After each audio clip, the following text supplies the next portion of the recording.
दोस्तों, चैनल पर पहली बार आए हैं। क्रिप्टो से रिलेटेड बड़ी अपडेट्स चाहिए आप हमें इंस्टाग्राम पर और यहाँ पर फॉलो कर सकते हैं, लिंक डिस्क्रिप्शन में दे दी है।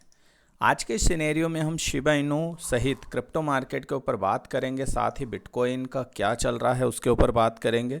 24 घंटों में मार्केट में क्या हुआ और किस टाइप के संकेत यहाँ पर जो है आगामी समय के हिसाब से मिल रहे हैं उसके ऊपर भी डिस्कस करेंगे। और भी कई बड़ी अपडेट्स है जिसको हम एक एक करके कवर करेंगे। और लास्ट में कुछ चुनिंदा कॉइन्स को यहाँ पर देखेंगे और कि किस टाइप से आगे के सिनेरियो बन रहे हैं। एंड तक इस सेशन को ज़रूर ज्वाइन करना। वर्तमान में अगर हम देखें तो बिटकॉइन थोड़ा सा मूव हुआ है ऊपर की तरफ और 24 घंटे में 1% के करीब करीब मार्केट जो है इंक्रीज़ होता हुआ दिखा है।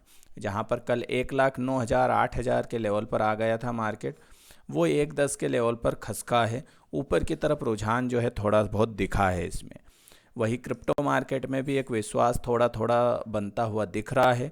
कई जो है कॉइन 1% और उससे ज़्यादा उछले हैं, कुछ 1% से कम उछले हैं।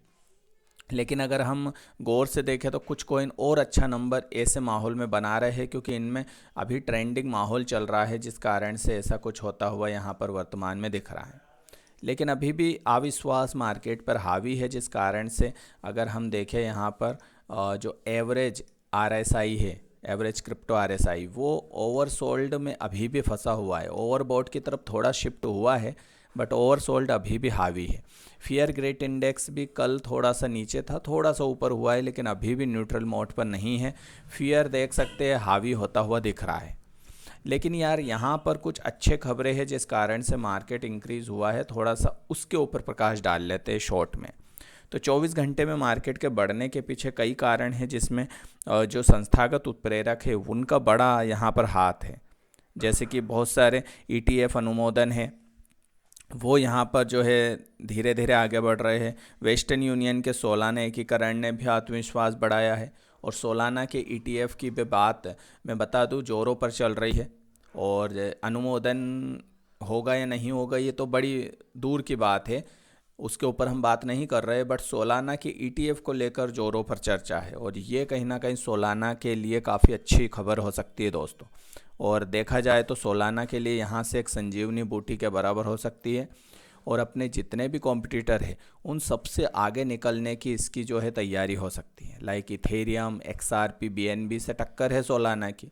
तो अगर ETF को लेकर चीज़ें और आगे बढ़ती तो मार्केट में खबरें आती है, भले ही फिर वो अनुमोदन हो नहीं हो, वो कितना टाइम लगे वो बात की बात है। क्योंकि स्पष्ट है, मैं स्पष्ट करना चाहता हूँ कि ETF के लिए बहुत टाइम लगता है। बट मार्केट में ये चीज़ें नहीं दिखती। मार्केट में सुर्खियाँ जो बने वही कोइन थोड़ा सा उसका फ़ायदा उठाने का प्रयास करता है। तो यही चीज़ें हो सकती हैं। तो ETF को लेकर भी सोलाना के बड़ी बातें आ रही है। आगामी समय में अगर सोलाना की ETF की बातें कुछ पुख्ता होती है तो ये और अच्छा सोलाना के लिए हो सकता है। बट अभी ऑफिशियली तौर पर कोई खबर नहीं है, स्पष्ट करना चाहता हूँ। मार्केट में एक माहौल बन रहा है, बस एकीकरण जब जैसे ही हुआ ना उत्प्रेरक का, इस टाइप से। सेकंड अगर रीज़न देखें मार्केट के बढ़ने का, वो है बाइनेंस इकोसिस्टम मोमेंटम। बेसिकली देखा गया 24 घंटे में कि BNB और एक्सचेंज जितने भी है BNB के, मतलब BNB का जो एक्सचेंज है और जिससे वो संबंध रखते हैं दूसरे एक्सचेंज से, उनके संप्रभुता अपनाने में तेज़ी की भावनाओं को बढ़ावा मिला है। बाइनेंस के थ्रू बहुत सारे लोग वापस एक्टिव होते हुए दिखे हैं, तो ये भी एक मार्केट से होप बनती है। दूसरा अगर हम कल की भी न्यूज़ देखें तो जो है फेड के चेयरमैन जेरम पॉवेल ने थोड़ा सा नेगेटिव स्टेटमेंट ज़रूर दिया था। लेकिन उस दबाव के चक्कर में दो बातें मार्केट से गायब हो गई है, जो मैं हमेशा डिस्कस कर रहा था 2 दिन पहले से ही। वो है ट्रंप का टैरिफ। जब ट्रंप ने टैरिफ हटा दिया या उसकी सहमति बन गई तो ये मार्केट के लिए अच्छी खबर थी।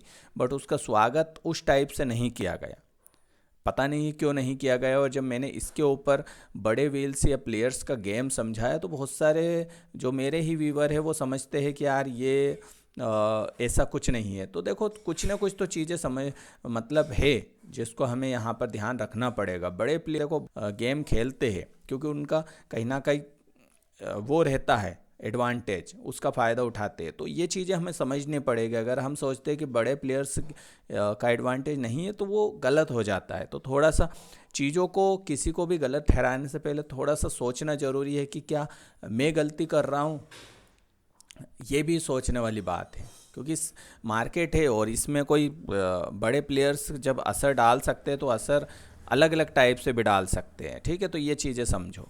तो यहाँ पर और सेकंड बड़ी अपडेट्स आपने देखा था कि रेट कट भी हुआ था, उसकी संभावनाएं भी प्रबल हो गई थी, तो वो भी फाइनल हो गया था। तो उसके बावजूद मार्केट ने स्वागत नहीं किया, तो कुछ तो बातें थी ना। और आज से थोड़ा सा मोमेंटम यहाँ पर देखने को मिला जब ओवरबॉट की तरफ मार्केट शिफ्ट हुआ है। तो चीज़ें कहीं ना कहीं थोड़ी सी तो रिलेट करनी ही पड़ेगी, जो हमें यहाँ पर जो है चीज़ें स्पष्ट कराती हुई दिखे। बाकी आप क्या सोचते हैं, थोड़ा सा आप अपनी राय ज़रूर लिखिएगा। बट मार्केट अभी जिस टाइप से, अगर हम यहाँ पर देखें 2022 से, तो इस पोजीशन और इस पोजीशन में दो बार जो है नीचे जाने के बाद जो उछाल की तरफ गया है, और यहाँ पर अगर अभी के केस में देखें तो काफ़ी टाइम हो चुका है इस लेवल पर फंसे होते। अगर ओवरऑल हम इस टाइप का ग्राफ देखें तो हर एक बढ़त के बाद मार्केट नीचे की तरफ गया है, यहाँ पर। तो क्या यहाँ से भी एक कुछ उम्मीद हम कर सकते हैं मार्केट से? तो यहाँ पर वो एक चीज़ देखने वाली बात हो जाती है।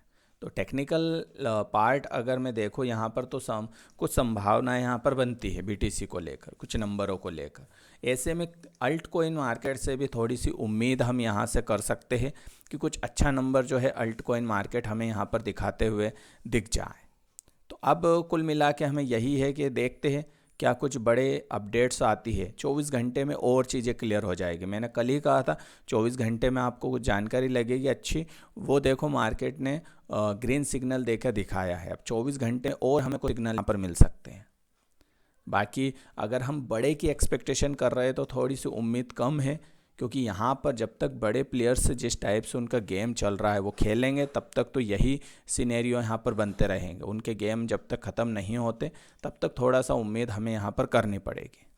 पर बाकी अच्छी चीज़ ये है कि यार मार्केट में कुछ कोइन अपना रुझान सुधार रहे हैं। जैसे XRP ने कल बढ़त दिखाई है, 40.40 तक पहुँच गया था तो 51 तक पहुँचा है, 1.5% 2% इसमें बढ़त है। BNB के केस में कल बाइनेंस ने अच्छा रंग दिखाया था, इसलिए BNB भी थोड़ा सा उछलता हुआ दिखा है। सोलाना की मैंने बता ही दिया है। इथेरियम में भी नंबर जो है वापस $4000 की तरफ बढ़ता हुआ दिख रहा है। और जो मैंने इसका कल चार्ट देखा था, आज भी मैं रीड कर रहा था, उस चार्ट के अकॉर्डिंग मालूम पड़ता है कि इथेरियम में थोड़ा सा अच्छा माहौल बनता हुआ दिख सकता है।